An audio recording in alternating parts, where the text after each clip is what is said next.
This is Grizz's workshop. This scruffy-looking mofo is Grizz. Not an expert, not an exemplar of safety. Proceed at your own risk. Just a quick note. This Easter I'll be having my first ever exhibition showing off my furniture and sculptures. This will be in Clyde, Norfolk, England. So if you're interested or in the area, please drop in and say hi. There may be cake. This is a quick workspace improvement video. I was thinking of making myself a first aid box. That was to hand and mounted on the door.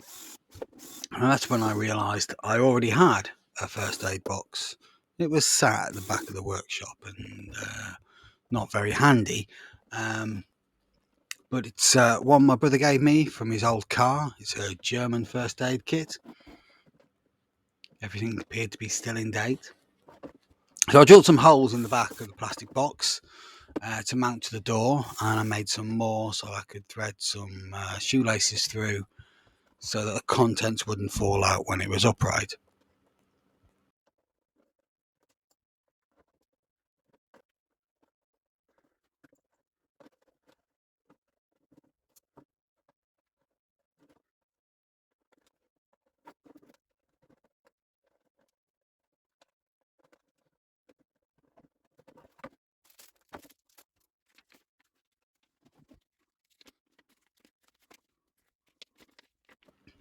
I mounted it to the door and filled it up with the bandages, plasters, band-aids, whatever, and finally a tourniquet. Now, I was sold on a tourniquet by other woodworking videos in which they said it was essential. Although I do not plan on having any accidents in the shop, and especially any involving the need for a tourniquet, I'd rather have one and not need it than be without it and have a severed appendage. Much handier now.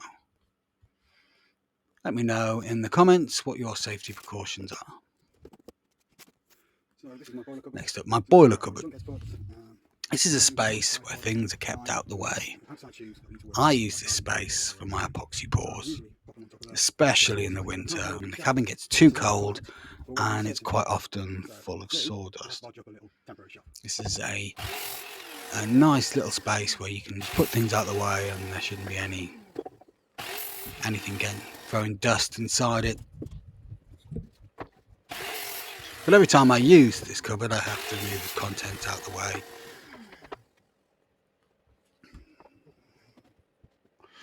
So I wanted to build something in there, but I couldn't put any shelves in there because I have to have access to the top of the boiler and all around it for when it's serviced and in case of any breakdown.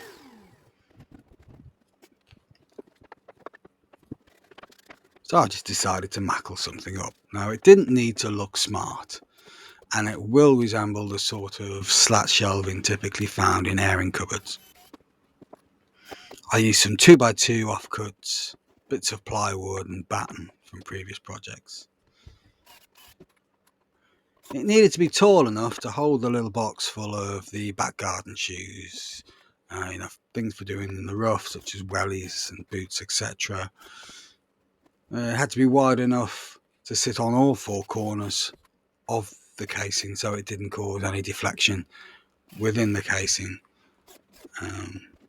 It didn't take long to cut everything out and to screw it all together. It performs a function without looking too pretty. A perfect bit of mackling. Have you mackled, bodged or knocked up anything lately? Tell me about it in the comments below. Thanks for watching. See you next time on Grizz's workshop.